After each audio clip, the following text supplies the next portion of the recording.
میرا جو انٹرسٹ ہے شروع میں کمپیوٹرز کے حوالے سے بہت زیادہ تھا. کسی دور میں یہ آئل اینڈ گیس جو ہیں وہ ٹاپ کمپنیز ہوتی تھیں, لیکن اب اگر آپ کاؤنٹ کرنا شروع کریں تو دنیا کی ٹاپ 10 کمپنیز میں آپ کو آئی ٹی کے نامز نظر آئیں گے. اس میں ایک تو آپ کو وہ پیسہ بہت زیادہ آپ کو ملتا ہے, اپرچونیٹیز بہت زیادہ ہیں, اور پھر اس میں فیلڈز بہت زیادہ اویلیبل. کہہ لیں کہ سوچ کے تو کوئی بھی نہیں لکھتا ہے, کچھ چیزیں جو ہیں وہ عطا ہوتی ہیں. اس کتاب کے ساتھ بھی ایک مقصد جوڑا گیا ہے, اور وہ یہ ہے کہ میں اس کتاب کی 100% آمدنی مستحق بچوں کے پروجیکٹ کے لیے عطیہ کر رہا ہوں. کہان نے کہا کہ آپ کا ہاتھ جو ہے وہ نہایت منحوس ہے, آپ کے سامنے آپ کے سب گھر والے وفات پا جائیں گے.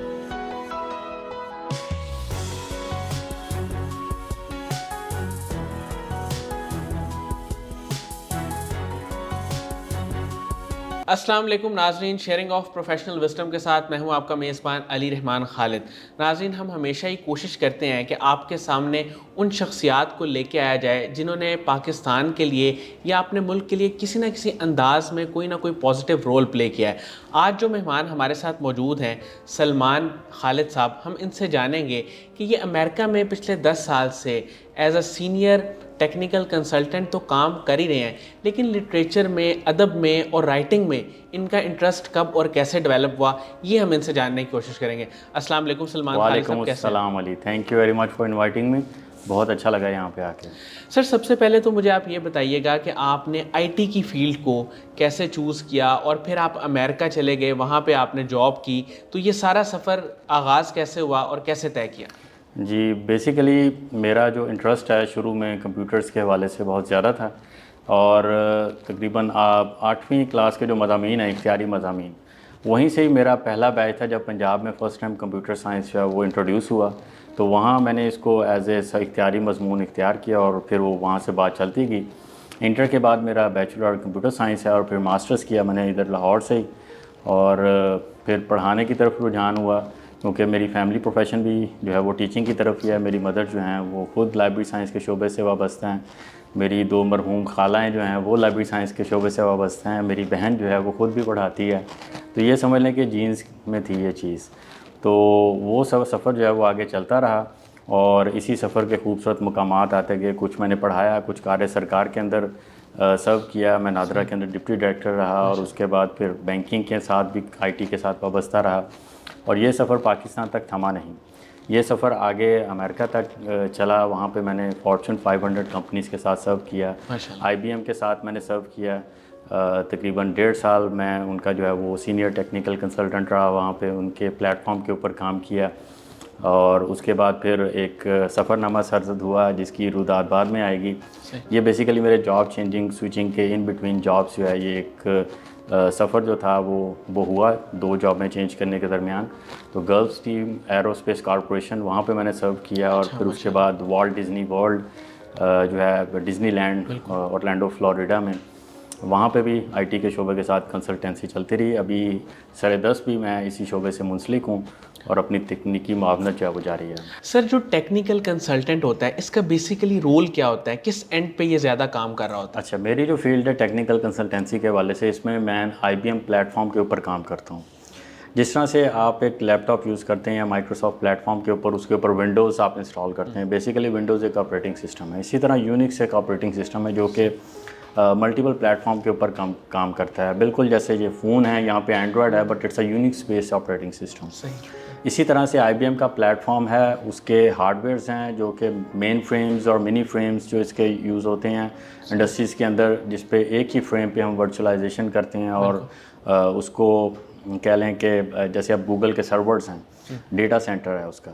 تو میں بیک اینڈ انفراسٹرکچر سپورٹ ہے میری, سادہ زبان میں کہ ہارڈ ویئر کی سپورٹ اور انکلوڈنگ آپریٹنگ سسٹم سائٹ سے جو سپورٹ ہوتی ہے اس کے بارے میں میری تکنیکی مشاورت جو ہے وہ چلتی ہے. تو بیسیکلی یہ میرا رول ہے. سر, بیسیکلی یہ hard where, soft where and applications all that in کا مکس ہے. جس طرح آئی ٹی کی جو ہیں وہ تقریباً کہہ لیں کہ ہزاروں برانچز ہوں گی, تو سافٹ ویئر انجینئرنگ اس کی ایک برانچ ہے, جو مڈل ویئر ایک اور برانچ ہے, ڈیو آپس ہم اس کو بولتے ہیں. اسی طرح سے آپریشن سائڈ پہ جو ہمارا کام ہے, جس میں کسی بھی مشین کے اندر پیش آنے والے سافٹ ویئر مسائل اور اس کے ہارڈ ویئر مسائل وہ جو ٹھیک کرنے ہیں وہ میری ذمہ داری ہوتی ہے. سر آنے والے وقت میں یہ آپ کی موجودگی کا فائدہ اٹھاتے ہوئے میں ضرور پوچھوں گا ہماری یوتھ کے لیے کہ سی ایس کریں, بی ایس سی ایس بہت لوگ کرتے ہیں کمپیوٹر سائنس میں, یا سافٹ ویئر انجینئرنگ کرتے ہیں, تو اس کا آگے کیا اسکوپ ہے, ان کے لیے کیا چانسز ہیں, کیا اپرچونیٹیز ہیں جن کو وہ آگے جا کے یوٹیلائز کر سکتے ہیں؟ میرا خیال ہے کہ اس کا اسکوپ بہت برائٹ ہے. یہ وہ ٹیکنالوجیز جو ہیں یہ آئندہ گرو ہی کریں گی. ابھی آپ دنیا کی جو ٹاپ 50 کمپنیز اٹھا کے دیکھ لیں, کسی دور میں یہ آئل اینڈ گیس جو ہیں وہ ٹاپ کمپنیز ہوتی تھیں, یا کسی دور میں جو مختلف اشیاء خور و نوش بنانے والی کمپنی ہیں وہ ٹاپ پہ ہوا کرتی تھیں, یا کوک جو ہے وہ آپ دیکھتے ہیں مشروبات ساز کمپنی تھی. لیکن اب اگر آپ کاؤنٹ کرنا شروع کریں تو دنیا کی ٹاپ 10 کمپنیز میں آپ کو آئی ٹی کے نامز نظر آئیں گے. اس میں امیزون جو ہے وہ ایک پلیٹ فارم ہے, اسی طرح سے آئی بی ایم کا پلیٹ فارم ہے, اسی طرح سے ٹیسلا کا پلیٹ فارم ہے, بہت سی مختلف جو آپ کو ٹاپ پہ کمپنیز نظر آتی ہیں. ایون اگر میں یہاں پہ مینشن کرنا چاہوں کہ ہمارے ہمسایہ ملک میں جہاں آئی ٹی کا ایک انسٹیٹیوشنلائز ٹیلنٹ جو ہے وہ اس کو پروموٹ کیا جاتا ہے, تو وہاں سے بہت سے بچے جو امریکہ آتے ہیں ان میں ہائیلی کوالیفائڈ انجینئرز موجود ہوتے ہیں, لیکن وہ اپنا پروفیشن چینج کر کے آئی ٹی کی طرف آنا چاہتے ہیں. کیوں کہ اس میں ایک تو آپ کو وہ پیسہ بہت زیادہ آپ کو ملتا ہے, اپرچونیٹیز بہت زیادہ ہیں, اور پھر اس میں فیلڈز بہت زیادہ اویلیبل ہیں. پلس اس میں قدم جمانا اس لیے بھی آسان ہے کہ اگر آپ کسی ایک فیلڈ کو پکڑ کے اس کی اسپیشلائزیشن کر لیں, اس کی سرٹیفیکیشن کر لیں, تو وہ آپ کو اس حوالے سے اپرچونٹی ملنا بہت آسان ہو جاتا ہے بنسبت کہ اگر آپ انجینئرنگ کرتے ہیں اور آپ کو میکینیکل انجینئرنگ کے کوئی ڈپلوماس وغیرہ کرنے ہیں, but you have to serve somewhere. مطلب اس میں ڈائیورسٹی زیادہ ہے, ڈائیورسٹی بھی زیادہ ہے, انکلوژن بھی زیادہ ہے, اور اس میں اپرچونیٹیز بھی زیادہ ہیں. صحیح. سر یہاں سے ہم تھوڑا سا سوئچ کریں گے اپنے انٹرویو کو, آپ کی جو زندگی کا ایک دوسرا حصہ ہے اس کی طرف ہم آئیں گے, رائٹنگ کا, اور لٹریچر سے جو آپ کی محبت ہے, آپ کی ظاہر ہے انسپائریشن بھی کوئی نہ کوئی ہوگی. سب سے پہلے تو یہ بتائیں کہ آپ رائٹنگ میں انسپائر کس سے ہوئے, اور پھر جس سے انسپائر ہو کے آپ نے اپنی کتاب انکل سام کے دیس میں یہ لکھ دی, یہ کیسے ہوا؟ اچھا, یہ ایک بہت دلچسپ سوال ہے, اور اس کا کوئی ایک جواب نہیں ہے جو کہ میں کسی بھی پلیٹ فارم پہ دے سکوں. لیکن بنیادی طور پہ میں لائبریرین زیادہ ہوں. میری مدر جو ہیں وہ شعبہ لائبریری سائنس کے شعبے سے وابستہ ہیں, تقریباً 37 سال ان کی سروس ہے. میری جو بہن ہے وہ بھی لائبریری سائنس کے شعبے سے وابستہ ہے. میری 2 مرحوم خالائیں بھی لائبریری سائنس کے شعبے سے وابستہ ہیں. تو ہمارے گھر میں کتابوں کا آنا جانا جو ہے وہ لگا رہتا تھا. میری والدہ کو نیند نہیں آتی تھی اگر وہ کوئی کتاب پڑھے بغیر نہ سوئیں, تو جب جام چھلکتا تھا تو وہ پھر ہم اٹھا لیا کرتے تھے ساکے کی طرح.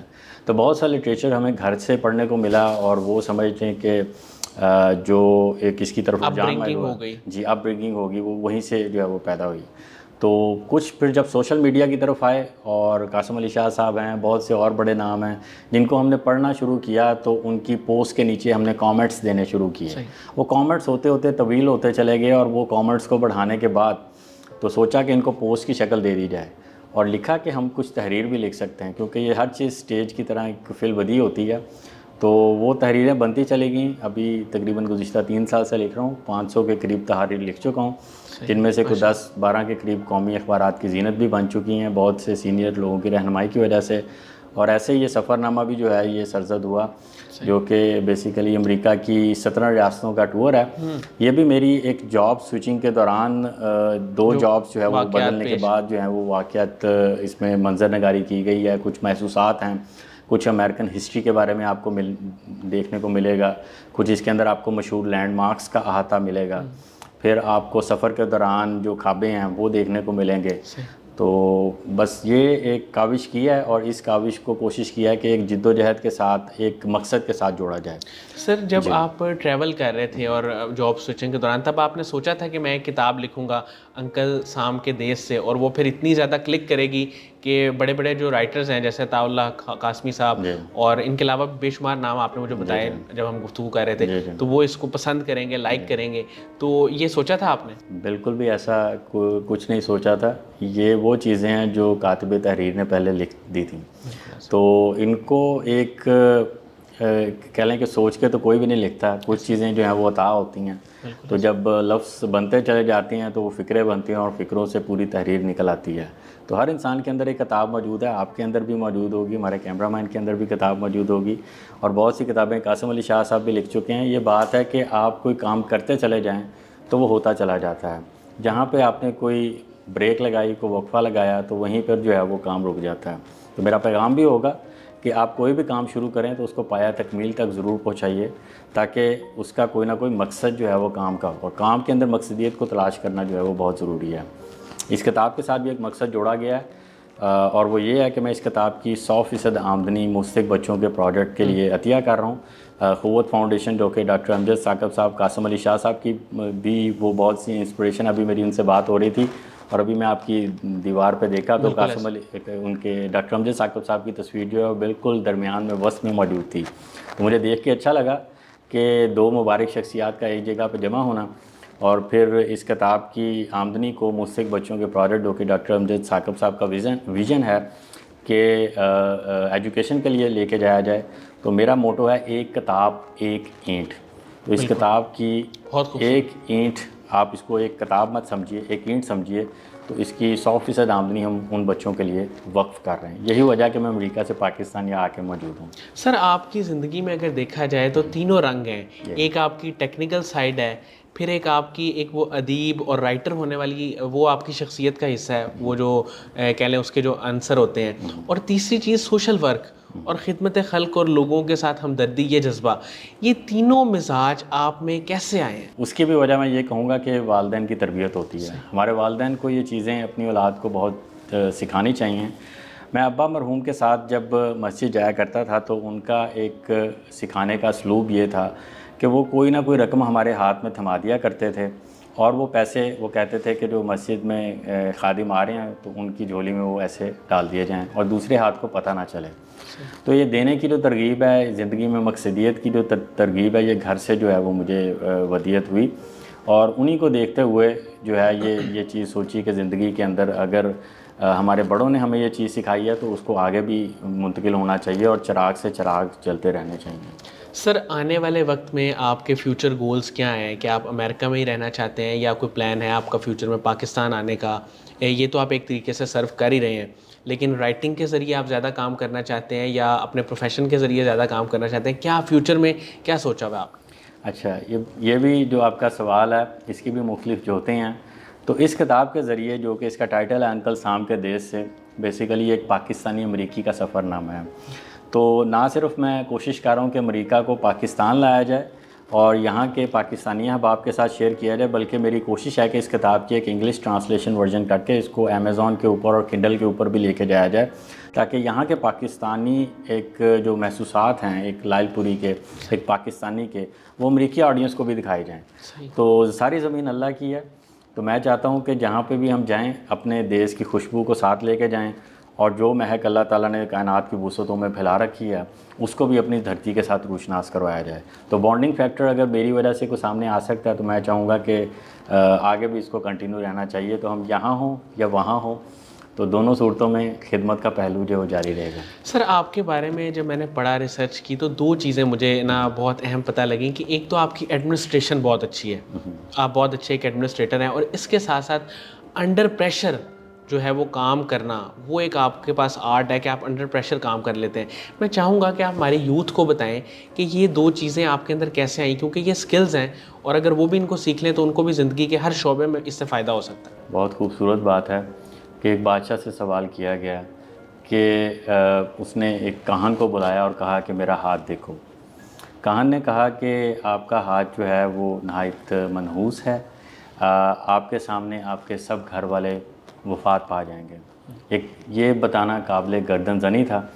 ایک اور کاہن کو بلوایا گیا اور اس نے کہا کہ آپ کا ہاتھ بہت مبارک ہے، آپ اپنے تمام گھر والوں سے زیادہ لمبی عمر پائیں گے۔ تو ایک ہی بات کو کہنے کے دو اسلوب ہیں، آپ چاہیں تو اس کو اچھے اسلوب میں ادا کر دیں، چاہیں تو اس کو منفی اسلوب کے اندر ذکر کر دیں۔ تو جو پیشنس کے حوالے سے جو چیز ہے یہ آتی ہے آپ کی مثبت لوگوں کے اندر بیٹھنے سے، مثبت ماحول کے اندر خود کو لے کے جانے سے، مثبت صحبت کے اندر لوگ لے کے جانے سے، اور سب سے زیادہ نئے تجربات اور مشاہدات کرنے سے۔ یہ چیز میں نے اپنے گھر سے بھی سیکھی اور گھر سے باہر نکل کے بھی سیکھی۔ میں تقریباً 12ویں کے بعد گھر سے باہر جو ہے وہ قدم رکھا کچھ تعلیم کے سلسلے میں ہاسٹل میں بھی رہا، پھر جاب میری مختلف شہروں کے اندر رہی پاکستان کے اندر. جب میں جاب کر رہا تھا کچھ 5 بسیں چینج کر کر میں نورپور تھل پہنچا کرتا تھا لائل پور سے. تو جب آپ اتنی چوٹیں کھاتے ہیں سہتے ہیں تو یہ صبر اور یہ پیشنس آپ کے اندر آ ہی جاتا ہے، اور اس پیشنس کو اپنی طاقت بنائیں. یہ میرا نوجوانوں کو پیغام ہے کہ جب آپ کسی جگہ پہ آپ کو لگے کہ ہم تنگ ہو رہے ہیں، مشکل آ جاتے ہیں، تو راستہ مشکل نہیں ہوتا، مشکل ہی راستہ ہوتا ہے. تو میں یہ چاہوں گا کہ صبر کو اپنے ساتھ رکھیں اور اس بات کو آگے سر قاسم علی شاہ صاحب کے آپ نے لیکچر سنے ہوئے ہیں، ان سے آپ کی ملاقات بھی ہوئی ہے، ان کے کام کو، ان کی فاؤنڈیشن کو آپ کیسے دیکھتے ہیں؟ میری نظر میں قاسم علی شاہ صاحب اپنی فیلڈ کے استاد الاساتذہ ہیں، اور بہت کچھ ان سے سیکھنا ابھی باقی ہے. جو وہ کام کر رہے ہیں یہ دیو مالائی کام ہے، اور ایک ہی عمر میں اتنا کام کر لینا میرا خیال ہے کہ کچھ نسلوں کی آبیاری کے لیے بہت زیادہ کام وہ ماشاءاللہ کر رہے ہیں. ان سے سیکھنے کی ضرورت ہے بہت سے نوجوانوں کو. میں بھی ان کا ایک ادنا سا طالب علم ہوں، اور میں چاہوں گا کہ نوجوان جو ہیں ان سے مزید سیکھیں، ان کے لیکچرز کو سنیں، ان کی باتوں کو سنیں، ان کی تحاریر کو پڑھیں، اور اس سے کچھ مثبت تبدیلی جو ہے وہ معاشرے کے اندر لے کے آئیں. سر آپ اپنی زندگی میں کن جو ہے وہ رائٹر سے انسپائر ہیں جن کو دیکھ کے آپ کے اندر بھی یہ لکھنے کا جذبہ پیدا ہوا اور آپ نے اتنی جو ہے وہ بے مثال کتاب لکھی؟ دیکھیے، آج تک کسی بھی جگہ پہنچنے میں بہت سے تحریر نگاروں کا اس میں ہاتھ ہے. میں اگر ایک کا نام لوں گا تو وہ شاید زیادتی ہوگی. میں عرفان صدیقی صاحب کی ڈکشن سے، ان کی نثر سے بہت زیادہ متاثر ہوں. حسن نثار صاحب کے سرد گرم چشیدہ کالموں سے بہت زیادہ متاثر ہوں. میں عامر خاکوانی صاحب کے مدلل اور متوازن جو شائستگاہ اسلوب کے ساتھ بہت سا متاثر ہوں. قاسم علی شاہ صاحب کے تصوف کی طرف رجحان سے بہت کچھ سیکھا. ڈاکٹر امجد ثاقب صاحب کو سننا ہی ایک بہت بڑی ٹریٹ ہے آنکھوں کے لیے. ان کو دیکھا جن سے کار خیر اور مقصدیت کا پہلو سامنے آتا ہے. عارف انیس ملک صاحب کی جو تحاریر ہیں ان کو دیکھنا، ان سے ملنا اور ان سے سیکھنا اور ان کے ساتھ معاملہ کرنا، یہ ایک بہت بڑی لرننگ ہے. تو ہر شخص کے اندر ایک کتاب موجود ہوتی ہے. وہ میں کہوں گا کہ علی آپ کے اندر بھی ایک کتاب موجود ہے، وہ کتاب میرے اندر بھی موجود ہے جو کہ آج باہر آ چکی ہے. تو ہر قاری کو، ہر شخص کو خود سے سوال کرنا ہوگا کہ آپ کے اندر جو کتاب موجود ہے وہ ابھی تک باہر کیوں نہیں آئی. اچھا، اس کتاب کے بارے میں مجھے جو انڈورسمنٹس دی گئی ہیں، آرگینک انڈورسمنٹس ہیں. اس میں امجد اسلام امجد صاحب نے، عطا اللہ قاسمی صاحب نے، ڈاکٹر امجد ثاقب صاحب نے، عامر خاکوانی صاحب نے، عارف انیس صاحب نے، میرے بہت قابل احترام بھائی حسنین جمال نے اور فصیح الدین صاحب نے جو ہیں وہ انڈورسمنٹس اس کے اندر شامل کی ہیں. اور اس کتاب کو جو کار خیر کے لیے وقف کیا گیا ہے، اس میں سب کی دعائیں اور مقصد جو ہے وہ شامل ہیں. بہت بہت شکریہ سلمان خالد صاحب، آپ کی تشریف آوری کا. آپ نے ہمارے لیے ٹائم نکالا اور آپ اتنی اچھی کتاب ہمارے لیے لے کے آئے. ناظرین، مجھے امید ہے کہ ان کی گفتگو سے آپ نے بہت کچھ سیکھا ہوگا. خاص طور پہ جو مجھے سب سے اچھی بات لگی وہ یہ تھی کہ آپ جب مشکل راستے سے گزرتے ہیں تو وہ آپ کے اندر ایک صبر اور برداشت کا جو مادہ پیدا کرتا ہے وہی ساری زندگی آپ کے کام آتا ہے، اور آپ اپنی زندگی کے چیلنجز کو اسی کے ذریعے پورا کرتے ہیں، اور آپ کی ہمت بھی بڑھ جاتی ہے، اور آپ کا جو ایک وہ تھریش ہولڈ ہوتا ہے، پین کو برداشت کرنے کی جو ایک صلاحیت ہوتی ہے، وہ آپ کی انکریز ہو جاتی ہے. اسی نوٹ پہ اجازت دیجیے، انشاءاللہ دوبارہ حاضر ہوں گے ایک نئے انٹرویو کے ساتھ. اپنا بہت ہی خیال رکھیے گا. اللہ حافظ.